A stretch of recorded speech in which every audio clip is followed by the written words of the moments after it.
আমি তোমাদেরকে পাত্তা দেই? আমি আল্লাহ ছাড়া কাউকে ভয় করি? আমি আল্লাহকে ভয় করি আর আমার বিবেক নিয়ে আমি চলি। তোমরা যা পারো করো, ওগুলার জবাব দেওয়ার মতো সময়ও আমার হাতে নাই। করতে থাকো, পড়েও কামড়ি করো, ওখানেই থাকো। সবার শ্বশুর বাড়ি ধনী, বাপের বাড়ি একটু গরিব। সাহস করে না, মনে করে বাপর বাড়ির কারণে আমি অবৈধ সম্পদ যদি চালান দেই, ও মরবে, আমারও মারবে। এই জন্য শাশুড়ি, শ্বশুর, ননস, তারপরে এইরকম যারা আছে, জেঠু, শালা, শালিকা, শালার বউ, বউয়ের বাচ্চা, সবগুলোর নামে সম্পদ করেছে। এক সময় ওরা আবার বলে যে এই সম্পদ তো তোমার না, বিপদের সময় পাহারা দিয়েছি, এখন তুমি কে? তোমাকে আমি চিনি না, সম্পদ এটা আমার। তখন অনেকে আবার আত্মহত্যা করে, অনেকে আবার পাবনায় গিয়ে আশ্রয় নেয়, অনেকে মনের দুঃখে দেশ ছেড়ে চলে যায়, ববগুড়ে হয়ে ঘুরায়, আর অনেকে দেশ ছাড়তে গিয়ে কলাপাতার উপরেও শুয়ে থাকে। সেই ঘটনা ঘটে নাই বাংলাদেশে? ঘটেছে। আবার অনেকে খালে বিলে ছোট্ট নৌকাতে পালাতে গিয়ে একসাথে জুড়ায় ধরা পড়েছে। এত বেজ্জতির জীবন, এটি কোনো মানুষের জীবন হতে পারে না। যারা মানুষের সম্পদ চুরি করে, আল্লাহ তাদের উপর থেকে প্রতিশোধ গ্রহণ করেন। এটি হচ্ছে খোদাই প্রতিশোধ। এই জন্য দফায় দফায় তারা লাঞ্ছিত হয়েছে। প্রিয় গাজীপুরবাসী, কথা আজকে বেশি বলবো না, এই মাঠেই কথা বলে গেছি কিছুদিন আগে। এটি একটি সত্যিকার অর্থে শিল্প এলাকা। পুরা গাজীপুরটাই এখন শিল্প এলাকায় পরিণত হয়েছে। কিন্তু সমস্যা এখানে সীমাহীন। শিল্প যেখানে থাকবে, পরিকল্পনাও সেখানে থাকবে, শৃঙ্খলা সেখানে থাকবে, কাজ সেখানে থাকবে, উন্নয়ন সেখানে থাকবে, নিরাপত্তা সেখানে থাকবে। এই শিল্প এলাকায় কমপক্ষে 40 লক্ষ কর্মচারী কর্মকর্তা কাজ করেন, কিন্তু তাদের জীবনে না আছে নিরাপত্তা, না আছে শৃঙ্খলা, না আছে তাদের একটু স্বাস্থ্য সেবা পাওয়ার কোনো অধিকার। আমরা আপনাদেরকে ইনশাল্লাহ বলে যাচ্ছি, ইনসাফের বাংলাদেশ যদি কায়েম হয় আপনাদের বুথে 13 তারিখ থেকে, তাহলে আর আপনাদের উপর বেইনসাফি করা হবে না ইনশাল্লাহ। এই শিল্প এলাকাকে শিল্পর মতো করেই ইনশাল্লাহ সাজানো হবে। এটি যেন শিল্পের একটি সাজানো বাগান, সেরকম করে ইনশাল্লাহ সাজানো হবে। আমার শ্রমিক ভাই বোনেরা, বিশেষ করে গার্মেন্টস শ্রমিক যারা, আমি মাঝে মধ্যে হুট করে কিছু গার্মেন্টসে আমি ঢুকে যাই বাস্তব অবস্থাটা দেখানোর জন্য। কোনো সময় জানাই আসি, কোনো সময় না জানাইয়াও ঢুকি বাস্তবে অবস্থা দেখার জন্য। বহুবিধ সমস্যা, সকল মালিকের দৃষ্টিভঙ্গি সমান নয়। অনেকে সম্মানের সাথে তার শ্রমিকদেরকে রেখেছেন, এ সংখ্যাটা বড় কম। বেশিরভাগ ক্ষেত্রে শ্রমিকদের সম্মান দেওয়া হয় না, বিশেষ করে মাদেরকে সম্মান দেওয়াই হয় না। তাদের সেখানে বেতন বৈষম্য আছে, পুরুষের এক ধরনের, মহিলাদের আরেক ধরনের, কাজ কিন্তু সমান। এই সমস্ত বৈষম্যকে আমরা সমান করে ফেলবো ইনশাআল্লাহ। এই ক্ষেত্রে বৈষম্য রাখবো না। মাদের জন্য আমরা ঘোষণা করেছি অন্তত 2 থেকে 2.5 বছর, যেই সময়টা গর্ভবতী অবস্থায়, এরপরে বাচ্চা দুনিয়াতে আসার পরে বুকের দুধ বাচ্চাকে খাওয়াতে হয়, সেই সময় ইনশাআল্লাহ পর্যায়ক্রমে প্রথমে সরকারি থেকে শুরু হবে, তারপরে বেসরকারিতে যাবে। মায়েরা কাজ করবেন দৈনিক 5 ঘন্টা, বাকি 3 ঘন্টা তার বাচ্চাকে সময় দেবেন, এটা বাচ্চার অধিকার। অনেকে বলে এটা কেমন কথা, ওদের তো আয় রোজগার কমে যাবে। অবশ্যই কমবে না, বাকি 3 ঘন্টার স্যালারি দিবে সরকার, সমাজসেবা অধিদপ্তর। এটি সরকারের নৈতিক দায়িত্ব, দিতে হবে। একটা সুস্থ মা, একটা সুস্থ শিশু, আগামী দিনের সুস্থ সমাজ। এই সুযোগ, এই সম্মান তাদেরকে দিতে হবে। অনেক মা 8 ঘন্টা ঘরের বাইরে অবুঝ বাচ্চা রেখে থাকতে পারবেন না, এই জন্য চাকরিই ছেড়ে দেন। আমরা চাই মায়েরা চাকরিতেও থাকবেন, আবার বুকের সন্তানকেও জড়াইয়া ধরবেন। শুধু তাই না, শিল্প এলাকায় আমরা সংখ্যা নির্ধারণ করে দিব যে এত সংখ্যক মহিলা থাকলে সেখানে অবশ্যই তাদের বাচ্চাদের জন্য ডে কেয়ার সেন্টার থাকতে হবে। মা কাজের ফাঁকে 8 ঘন্টা সেখানে গিয়ে বাচ্চাকে দুধ খাওয়াবে, তার খবর নেবে, বাকি ওখানে নার্সিংয়ের জন্য যারা থাকবে তারা তার কেয়ার নেবে, যাতে নিশ্চিন্তে একজন মা তার সন্তানেরও ন্যূনতম হক আদায় করতে পারেন, আবার তার পেশাগত দায়িত্বও পালন করতে পারেন। আমি যখন এই কথা বললাম, একদল হায় হায় শুরু করে দিল, হায় রে হায়, আমাদের মহিলাদের সব চাকরি শেষ, এখন তো নারীদেরকে ঘরে ঢুকিয়ে রাখবে দেখতেছি আমির সাহেব। নো, বরঞ্চ মাদেরকে সম্মান দিয়ে কাজের সাথে রাখাই হচ্ছে আমাদের উদ্দেশ্য। ইনশাল্লাহ আমরা তাই করব। শিল্প এলাকায় গার্মেন্টসে যারা শ্রম দেন তাদের বাচ্চারা অনেক সময় ভালো শিক্ষার আলো থেকে বঞ্চিত হন। আমরা কথা দিচ্ছি, পরিবার কেন্দ্রিক রাজনীতি, রাজার ছেলে রাজা, রাজনীতির এই ধারা পাল্টে দেব ইনশাআল্লাহ।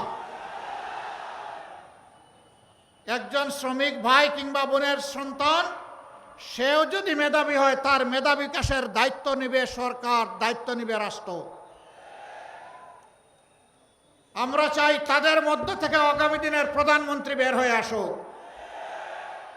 আমরা সেই রাজনীতির ধারা চালু করতে চাই।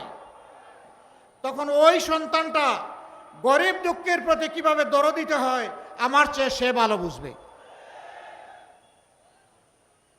জুলাই আন্দোলন করেছে আমাদের সন্তানেরা, শ্রমিকেরা, কৃষকেরা, মজুরেরা, ব্যবসায়ীরা, মায়েরা, বোনেরা, আমাদের মেয়েরা, ছেলেরা, সবাই আন্দোলন করেছে। একটাই দাবি, উই ওয়ান্ট জাস্টিস। আমরা ন্যায় বিচার চাই। সমাজে যখন ন্যায় বিচার প্রতিষ্ঠিত হবে, প্রত্যেকটি মানুষ, প্রত্যেকটি এলাকা তার অধিকার পেয়ে যাবে। গাজীপুর ঘনবসতিপূর্ণ একটা শিল্প এলাকা। এই এলাকার রাস্তাঘাট, ড্রেনেজ সিস্টেম, সুপেয় পানির সার্কুলেশন, গ্যাস সরবরাহ, সাস্টেইনেবল ইলেকট্রিসিটি সাপ্লাই, সব কিছুতেই সমস্যা আছে। অথচ এই গাজীপুর বাংলাদেশের জিডিপিতে বিশাল অবদান রেখে চলছে। যার যেমন অবদান তাকে তেমন মূল্যায়ন করতে হবে, এর নাম ইনসাফ। সবাইকে গলা কেটে সমান করে দেওয়ার নাম ইনসাফ নয়। যার যেটা ন্যায্য পাওনা তার হাতে সেটাই তুলে দিতে হবে ইনশাআল্লাহ। আমাদের এই মানুষগুলো সেদিন কারো কাছে মিছিল করে বলে নাই, দে দে চাঁদা দে। এটা কেউ বলেছিল? কেউ মিছিল করে বলেছিল দে দে বেকার ভাতা দে? বলেছিল? তাও বলে নাই। কেউ বলেছিল দে দে ফ্যামিলি কার্ড দে? বলেছিল? বলে নাই। বলেছে দে দে আমার হাতে কাজ দে, আমি কাজ করে সম্মানের সাথে বাঁচতে চাই। প্রিয় দেশবাসী, যুব সমাজ, আমরা কারো হাতে বেকার ভাতা তুলে দিয়ে অপমানিত করব না। আমরা সুশিক্ষা এবং প্রশিক্ষণ দিয়ে প্রত্যেকটি তরুণ তরুণী, যুবক যুবতীর হাতকে, সক্ষম মানুষের হাতকে আমরা দেশ গড়ার কারিগরের হাত বানাবো ইনশাআল্লাহ। কাজ তুলে দিয়ে বলবো এটাই বাংলাদেশ, যা চেয়েছিলে এটা তোমাদের দাবি, এবার দুই হাতকে বাংলাদেশকে গড়ে দাও। যুব সমাজ তৈরি হয়ে যাও, আমরা এই দেশটাই তোমাদের হাতে তুলে দিতে চাই। বাংলাদেশ নামের যে উড়োজাহাজ, এইটার ককপিটে বসিয়ে দিব যুব সমাজকে। আমরা গিয়ে বসবো প্যাসেঞ্জার সিটে ইনশাআল্লাহ। ওরা আর পিছনে তাকাবে না, ওরা সামনে নিয়ে দেশকে এগিয়ে যাবে ইনশাআল্লাহ। একদল লোক আছে শুধু পিছন নিয়ে কামড়া কামড়ি করে। এদের স্বভাবটা চিংড়ি মাছের মতো। চিংড়ি মাছ দৌড়াইতে শুরু করলে শুধু পিছনের দিকে যায়। আমরা তো মানব জাতি, আমরা পিছনে দৌড়াবো কেন? আমরা দেশ নিয়ে সামনের দিকে দৌড়াবো ইনশাআল্লাহ। আরেক দল আছে, এখন জনগণের উত্থান, তাদের অধিকারের পক্ষে আপোষহীন মনোভাব এবং ইনসাফের পক্ষে গণজাগরণ দেখে তারা দিশাহারা হয়ে গেছে। এখন দিশাহারা হয়ে মায়েদের গায়ে হাত দিয়ে দেয়। আরে এরা কোন প্রজাতি? মানুষ তো মায়ের গায়ে হাত দিতে পারে না। আমরা এদেরকে অনুরোধ করি, সাবধান, কোনো মায়ের গায়ে হাত দিবা না। দয়া করে তোমার মাকে আগে সম্মান করতে শেখো। তুমি যদি তোমার মাকে সম্মান করতে পারো, বাংলাদেশের 9 কোটি মাকেও সম্মান করতে পারবা। যদি তুমি সম্মান করো, তোমাকেও স্যালিউট। আর তুমি যদি আর হাত বাড়াও, মনে রাখবা মায়ের সন্তানেরা আগুন হয়ে জ্বলে উঠবে। এ কাজ করবা না, এ কাজ করবা না। যারা মাদেরকে সম্মান করতে পারে না, আল্লাহ তাদেরকে সম্মানিত করেন না, আল্লাহ তাদেরকে অপদস্থ করেন। আমরা আমাদের মায়েদের সম্মান কারো কাছে বন্ধক রাখবো না, কোনো কিছুর বিনিময়ে না। জীবন দিব, কিন্তু আমার মায়ের সম্মান নিয়ে কাউকে আর টান দিতে দেব না। আমি এই কথাগুলা বলি, এই জন্য এখন আমার পিছনে লেগে গেছে। আমি তোমাদেরকে পাত্তা দেই? আমি আল্লাহ ছাড়া কাউকে ভয় করি? আমি আল্লাহকে ভয় করি, আর আমার বিবেক নিয়ে আমি চলি। তোমরা যা পারো করো, ওগুলার জবাব দেওয়ার মতো সময়ও আমার হাতে নাই। করতে থাকো, পড়েও কামড়াও, কামড়ি করো, ওখানেই থাকো। প্রিয় গাজীপুরবাসী, ইনশাআল্লাহ গাজীপুরের কিছু ন্যায্য দাবি আছে। আমি দেখেছি এখানে 60টা দাবি আমার কাছে দেওয়া হয়েছে। আমি কথা দিচ্ছি, ইনসাফের পক্ষে আপনারা রায় দিন। ইনশাআল্লাহ আমরা যদি আল্লাহ তাআলার মেহেরবানি বিইজনিল্লাহ এবং আপনাদের ভালোবাসা, সমর্থন, ভোটে এ দেশ সেবার দায়িত্ব পাই, আমি আপনাদেরকে সাক্ষ্য রেখে বলছি, গাজীপুরের প্রতি আমরা বেইনসাফি করব না। দাবি সবগুলা সঙ্গত। রেল ক্রসিংয়ের উপর ওভারপাস, এটা কোনো ম্যাটার না। ইন্টেনশন থাকলে 6 মাসে এটা সমাধান করা সম্ভব। টেকসই একটা ওভারপাস করে ফেলা সম্ভব। প্রতিদিন মানুষ দুর্ভোগের শিকার হচ্ছে। ইনশাল্লাহ আমরা করব। বলবেন এত টাকা কই পাবেন? এই যে যাচ্ছেন আর করবেন, সব জায়গায় বলেন। টাকা আমাদের আছে তো, টাকা আছে না? কোথায় আছে জানেন? দেশের বাইরে আছে। ওই যে চোরগুলো দেশের টাকা লুণ্ঠন করে বাইরে পাচার করেছে। ইনশাআল্লাহ তাআলা আজিম, আল্লাহ সুযোগ দিলে ওদের মুখের ভিতরে হাত ঢুকাইয়া পেটের ভিতর থেকে বের করে নিয়ে আসবো ইনশাআল্লাহ। এবং সেই টাকা রাষ্ট্রীয় কোষাগারে জমা হবে। যার যেমন পাওনা, যে এলাকার যেমন হক, তার পাওনা সেই এলাকায় তাদেরকে সমঝে দেওয়া হবে ইনশাআল্লাহ। তবে আমরা মন গড়া পন্থায় কোনো উন্নয়ন করব না, নিজেদের ভাগ্য বদলের উন্নয়ন করব না। 18 কোটি মানুষের ভাগ্য বদলের উন্নয়ন আমরা করব ইনশাআল্লাহ। এই উন্নয়নের অংশীদার হবেন আমার কৃষক, শ্রমিক, মেহনতি মানুষ, সকল শ্রেণী পেশার মানুষ। এর উন্নয়নের কারিগর হবে আমাদের যুব সমাজ ইনশাআল্লাহ।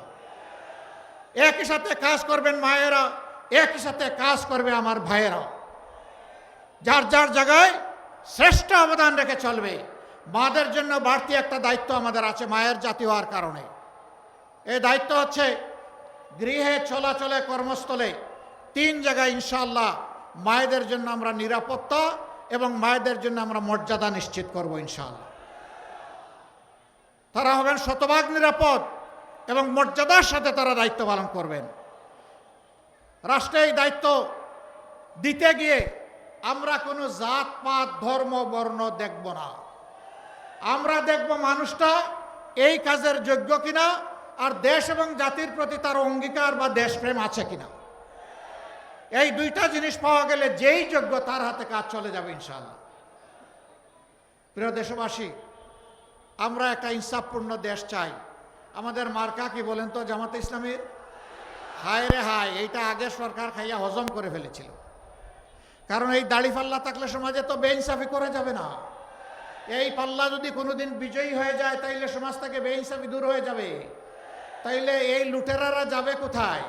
ব্যাংক ডাকাতরা যাবে কোথায়? দুঃখের কাহিনী কি বলবো, 15.5 বছর আমরা সকলেই মজলুম ছিলাম দেশবাসী। 5 তারিখ থেকে কিছু ভাই অতীতের মতো মজলুমদের উপর আবার ঝাঁপাইয়া পড়লেন। এবারকার নির্বাচনে আমাদের অঙ্গীকার দুর্নীতিমুক্ত দেশ গড়া।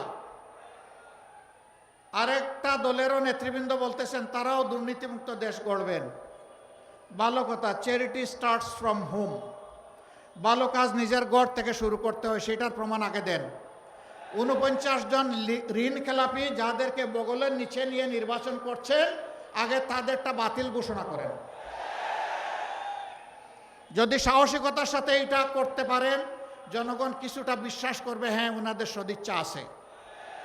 আর যদি ঋণ খেলাপিদেরকে বগলের তলে রাইকা বলেন যে আমরা দুর্নীতিমুক্ত দেশ গড়ব, তাহলে বিষয়টা এমন হবে যে আপনারা যা বলেন তা করেন না, আর যা করেন তা বলেন না। আমরা ওইটা চাই না।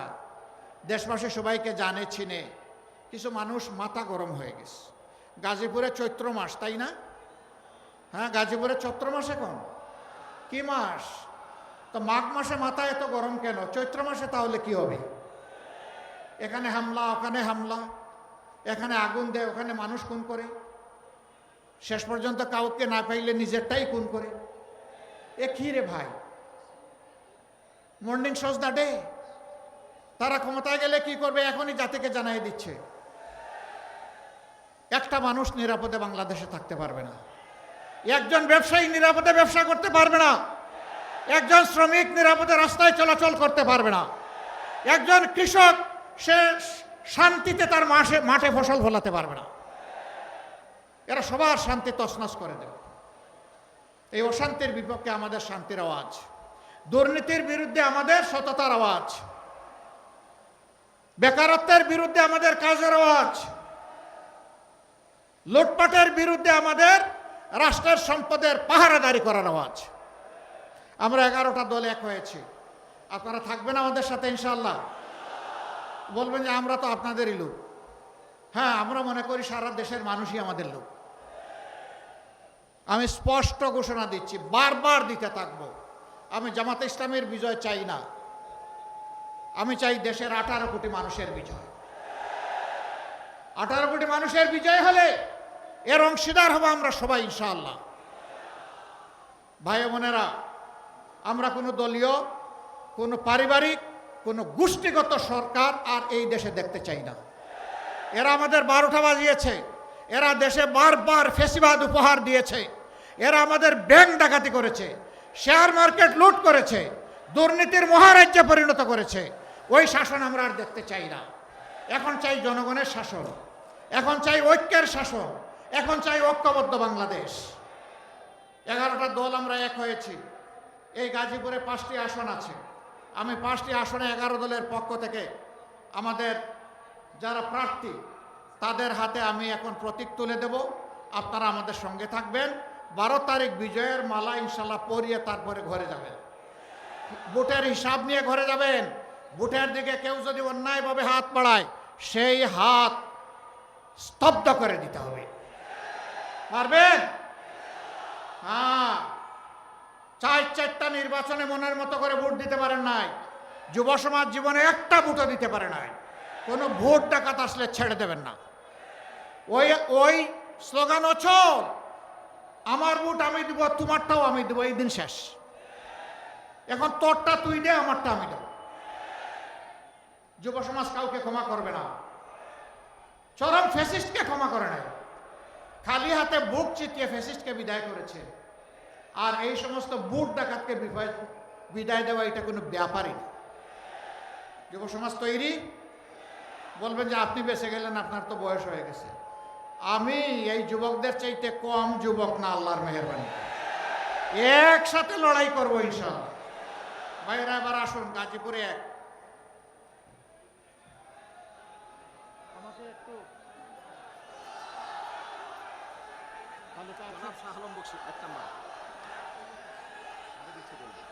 ডান দিকে আসবেন ভাই, একজন একজন করে। গাজীপুরে এক সরকারের ঊর্ধ্বতন কর্মকর্তা ছিলেন আপনাদের প্রিয় মানুষ জনাব শাহ আলম বক্সি। আমরা তার হাতে ইনসাফের প্রতীক তুলে দিলাম। ধরেন, শক্ত করে ধরেন। প্রতীক আছে? কোন সে প্রতীক? আরো জোরে, আরো জোরে সুরে। 12 তারিখ সারাদিন সকাল সন্ধ্যা ইনশাআল্লাহ বিজয়মালা, ইনশাআল্লাহ, ইনশাআল্লাহ, মাশাআল্লাহ। গাজীপুর 2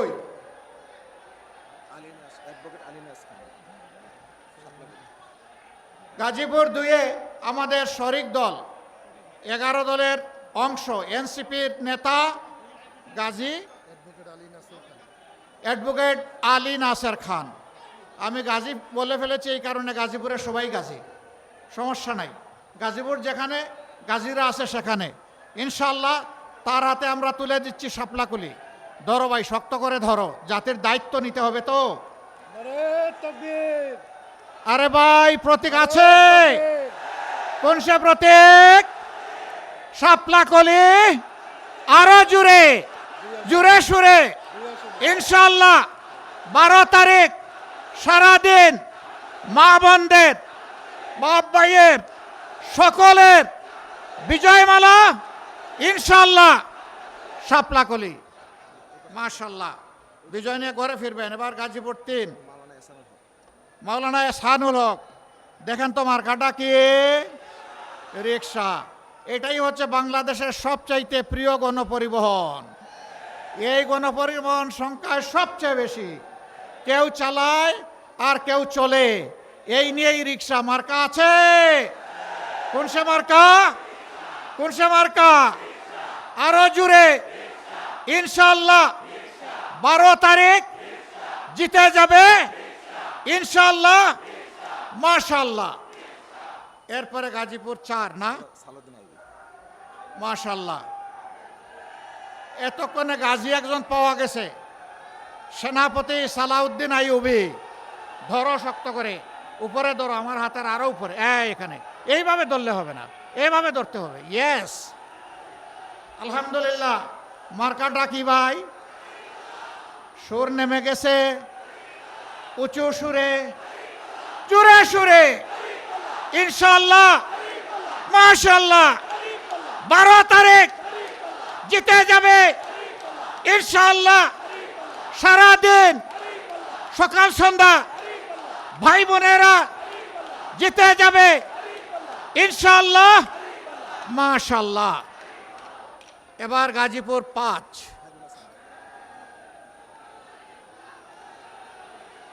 ধরো, শক্ত করে ধরো, শক্ত। হ্যাঁ, মার্কা আছে? জননেতা খায়রুল হাসান চিনেন? আলহামদুলিল্লাহ। কোন সে মার্কা? আরো জুড়ে, জুড়ে সুরে সামনের দিকে এগিয়ে যাব ইনশাআল্লাহ। 12 তারিখ বিজয় হবে ইনশাআল্লাহ। মাশাআল্লাহ। প্রিয় ভাইরা, আরেকজন ভাইকে আমরা পরিচয় করে দিচ্ছি। নরসিংদীর 2 সরোয়ার তুষার, এনসিপির কেন্দ্রীয় নেতা। তার হাতে দাড়ি পাল্লা, সরি, তার হাতে শাপলাকুলি। তার হাতে কি দিলাম? কি দিলাম? প্রতীক আছে? তার জন্য দোয়া করবেন ইনশাল্লাহ। 12 তারিখ বিজয় হবে ইনশাল্লাহ। সারাদিন ভাই বাপেরা, মা বোনেরা সবাই মিলে বিজয় হবে ইনশাল্লাহ। মাশাল্লাহ। বুট তো একটা গেল, আরেকটা যে রয়ে গেল। আরেকটা বুট কিসের বুট বলেন তো? গণভোট। গণভোটে হা না কোনটা দিবেন? হা। হা মানে আজাদি, না মানে গুলামি। আজাদি না গুলামি, আজাদি না গুলামি। লিল্লাহি তাকবীর, লিল্লাহি তাকবীর। ইনকলাব, ইনকলাব, জিন্দাবাদ, জিন্দাবাদ। ইনকলাব জিন্দাবাদ। আসসালামু আলাইকুম ওয়া রাহমাতুল্লাহ।